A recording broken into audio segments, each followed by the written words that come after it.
22 साल की शर्मिष्ठा ने जो कुछ कहा था वो गलत था, लेकिन शर्मिष्ठा के साथ क्या जो कुछ हो रहा है वो सही है? कि वो बंगाल पुलिस जो मुर्शिदाबाद से लेकर मालदा उत्तर 24 परगना में दंगों पर हाईकोर्ट से फटकार खाती है, वो एक माफी मांग चुकी 22 साल की लड़की को पकड़ने के लिए बंगाल से गुड़गांव 1500 किलोमीटर का सफर करके आ जाती है।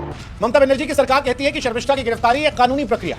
अगर यह कानून की बात है तो फिर उनके ही सांसदों ने जब हिंदू भावनाओं को अपमान किया था तब गिरफ्तारियां क्यों नहीं हुई? के तौर पर सयोनी घोष टीएमसी की सांसद शिवलिंग को लेकर विवादित टिप्पणी करी, इनके खिलाफ शिकायत भी करवाई गई, लेकिन कोई गिरफ्तारी नहीं हुई। महुआ मोइत्रा, राणा आयोग, कई ऐसे नाम हैं जिनको लेकर सोशल मीडिया पर पोस्ट हैं। लोग रेप की धमकी दे रहे हैं, जो सरपंच से जुदा की बात कर रहे हैं, जो घर से उठवा लेने की बात कर रहे हैं, जो उसे जिंदा जला देने की बात कर रहे हैं, जिनके social media post social media पर भरे पड़े हैं, नाम सामने है, उस पर पूरी तरह खामोश है।